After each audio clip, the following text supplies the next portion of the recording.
ሰላም ጤና ይስጥልን። የተወደዳችሁና የተከበራችሁ የቻናላችን ተከታታዮች የካቲት 27 2018 ዕለታዊ ወቅታዊ ማህበራዊና ኢኮኖሚያዊ ትኩስ መረጃዎችን ይዘንላችሁ ቀርበናል። በቅድሚያም ዋና ዋናዎቹን በማስቀደም እንጀምራለን። በመካከለኛው ምስራቅ ሀያላን ሀገራት ውጥረቱ ተባብሶ ቀጥሏል። በዚህም በዛሬው ዕለት የአሜሪካው ፕሬዝዳንት ትራምፕ ያለምንም ቅድመ ሁኔታ እጅ ስጡ ማለቱ አመሻሹን አነጋጋሪ ሆኗል። በዚህም በኩዌት የሚገኘውን የአሜሪካ የጦር ሰፈር በሚሳኤል መደብደቡ ተሰምቷል። የአሜሪካ የጦር መርከብ በሰው አልባ አውሮፕላን መመታቱም ታውቋል። ከዚህ ጋር ተያይዞ ሙሉ ዝርዝር መረጃ ይዘናል። በሌላው መረጃችን የታሸገ ውሃ የምትጠጡ እህት ወንድሞች እጅግ ከፍተኛ ጥንቃቄ እንድታደርጉ አንድ ጥብቅ መግለጫ ወጥቷል። በዝርዝር ይዘነዋል። በሌላው መረጃችን የኢትዮጵያ አየር መንገድ ላይ ከባድ ኪሳራ መድረሱ በዚህ ሰዓት ይፋ ሆኗል። ሙሉ ዝርዝር መረጃውን ወደ እናንተ እናደርሳለን። በሌላ በኩል የጤና ቢሮን በተመለከተ እጅግ አሳሳቢ ሆኗል። በዚህም ሊፈርስ መቅረቡ እንግዲህ ጥብቅ ማስጠንቀቂያ የሆነ መግለጫ ወጥቷል። ይህንና መሰል መረጃዎችን አመሻሹን ወደ እናንተ እናደርሳለን።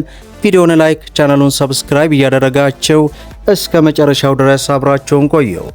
በቅድሚያ በመካከለኛው ምስራቅ ሀያላን ሀገራት ውጥረቱ ተባብሶ ቀጥሏል። በዚህም የአሜሪካው ፕሬዝዳንት ትራምፕ ያለምንም ቅድመ ማስጠንቀቂያ ሁኔታ እጅ ስጡ ማለታቸው ብዙዎችን አነጋግሯል። ዛሬ የካቲት 27 ቀን 2018 አመሻሹን በወጣው እጅግ አነጋጋሪ መረጃ መሰረት ፕሬዝዳንት ትራምፕ በኢራን ላይ የያዙትን ጠንካራ አቋም ይፋ አድርገዋል። ፕሬዝዳንቱ በማህበራዊ ገጻቸው ባስተላለፉት መልእክት ከዚህ በኋላ የኢራን ጋር ምንም አይነት የጠረጴዛ ዙሪያ ድርድር እንደማይኖርና ብቸኛው አማራጭ ያለምንም ቅድመ ሁኔታ እጅ መስጠት ብቻ መሆኑን በቆራጥነት ገልጸዋል።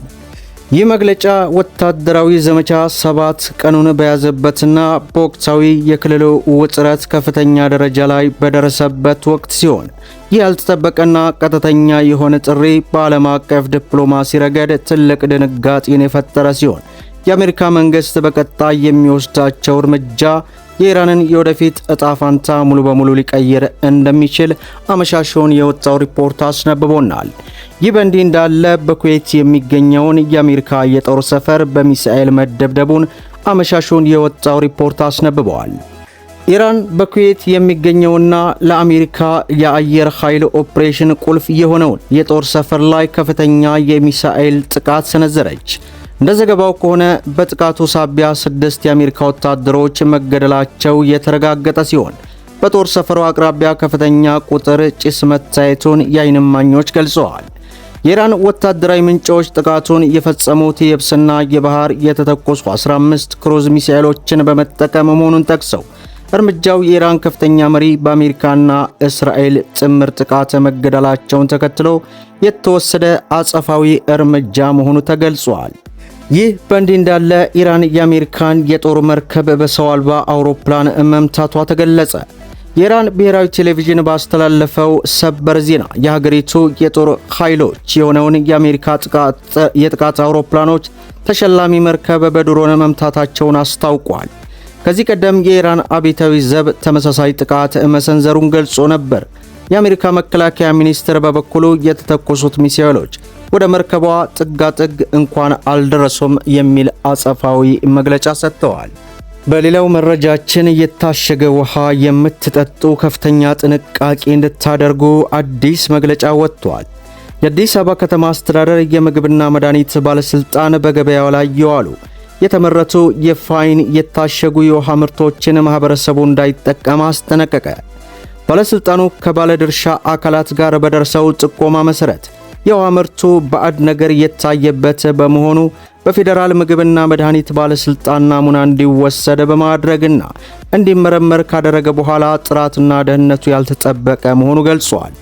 በተደረገው የናሙና ምርመራ በምርቱ ውስጥ ዝልግልግ ያለ ባዕድ ነገር የተገኘ መሆኑን ገልጾ ይህ ሁኔታ ምርቱ ለሰው ልጅ ጤና አደገኛ መሆኑንና የማምረት ሂደቱ የመልካም አመራረት ስርዓት ያልተከተለ መሆኑን ባለስልጣኑ አሳስበዋል። በዚህ መሰረት አምራቹ ችግሩን ዘላቂ በሆነ መልኩ ማስተካከያ ማድረጉ ተረጋግጦ በጽሁፍ የማምረትና የማከፋፈል ፍቃድ እስካላገኘ ድረስ ምርቱ ከየካቲት 24 ቀን 2018 ጀምሮ የማምረትና ምርት ወደ ገበያ ማሰራጨት እንዳይችል መታገዱ ይፋ ሆኗል። በሌላው መረጃችን የኢትዮጵያ አየር መንገድ በመካከለኛው ምስራቅ እየተካሄደ ባለው ጦርነት ምክንያት በሳምንት እስከ 13.5 ሚሊዮን ዶላር የሚገመት ከባድ ኪሳራ እንደገጠመው ለቢቢሲ ተናገረ። በመካከለኛው ምስራቅ አሜሪካና እስራኤል ቅዳሜ ዕለት በኢራን ላይ የከፈቱትን ጦርነት ተከትሎ የኢትዮጵያ አየር መንገድ ወደ 10 መዳረሻዎች የሚያደርጋቸውን በረራዎች ሙሉ በሙሉ መሰረዙን ገልጾ የኢትዮጵያ አየር መንገድ የንግድ ዋና ሥራ አስፈጻሚ አቶ ለማ ስድስተኛ ቀኑን በያዘው አሜሪካና እስራኤል ከኢራን ጋር የሚያደርጉት ጦርነት በአየር መንገዱ ላይ ትልቅ ጉዳት ማስከተሉን ገልጿል። በሌላው መረጃችን ከጤና ቢሮ ጋር በተያያዘ እጅግ በጣም አነጋጋሪና አስደንጋጭ መግለጫ ወጥቷል። የትግራይ ጊዜያዊ አስተዳደር ጤና ቢሮ ለሰብአዊ ረድኤት አጋሮች፣ ለለጋሾች፣ ለተባበሩት መንግስታት ድርጅት ተቋማት፣ ለኤምባሲዎችና ለዓለም አቀፍ የጤና ተቋማት ባስተላለፉት አስቸኳይ ጥሪ በክልሉ ያለው የጤና ስርዓት በከፍተኛ ሁኔታ የነዳጅ እጥረት፣ የመድኃኒት አቅርቦት መቋረጥና እየጨመረ በመጣው የፋይናንስ ገደብ ምክንያት ሙሉ በሙሉ ሊቆም እንደሆነ አስጠነቀቀ። ቢሮው የካቲት 26 ቀን 2018 ባወጣው አስቸኳይ ጥሪ የህይወት አድን አገልግሎት ዳግም መጀመር ካልቻለ በሚሊዮኖች የሚቆጠሩ ሰላማዊ ሰዎች ሊከለከል በሚቻል በሽታና ሞት ለአደጋ ይጋለጣሉ በማለት አስቸኳይ ዓለም አቀፍ ጣልቃ ገብነት እንዲኖር አሳሰበ። በሚሊዮኖች የሚቆጠሩ ሰላማዊ ዜጎች ሊቀለበስ ለሚችል ህመምና ለሞት በሚዳርጉ አደጋዎች እንዳይጠቁ አፋጣኝ ጣልቃ ገብነት ያስፈልጋል ያለ ሲሆን ቢሮው ባወጣው መግለጫ የጤና አገልግሎት በዓለም አቀፍ ህግ ጥበቃ ሊደረግለት የሚገባ መሆኑንና በፖለቲካዊ ምክንያት ሊገደብ እንደማይችልም አስገንዝበዋል። በመጨረሻም ያልደረሳችሁ መረጃ ሊኖር ስለሚችል የኢትዮጵያ አየር መንገድ በመጪው ሚያዝያ ወር 3 አዲስ የሀገር ውስጥ አየር ማረፊያዎችን በማስመረቅ በረራ ለመጀመር ማቀዱን አስታውቋል። እነዚህ አዳዲስ መዳረሻዎች ነገሌ ቦረና፣ ጎሬ መቱ፣ ደብረ ማርቆስ እንደሆኑ የኢትዮጵያ አየር መንገድ መግለጹን በዚህ ሰዓት አመሻሹን ያገኘነው መረጃ ይመስላል ማለት ነው።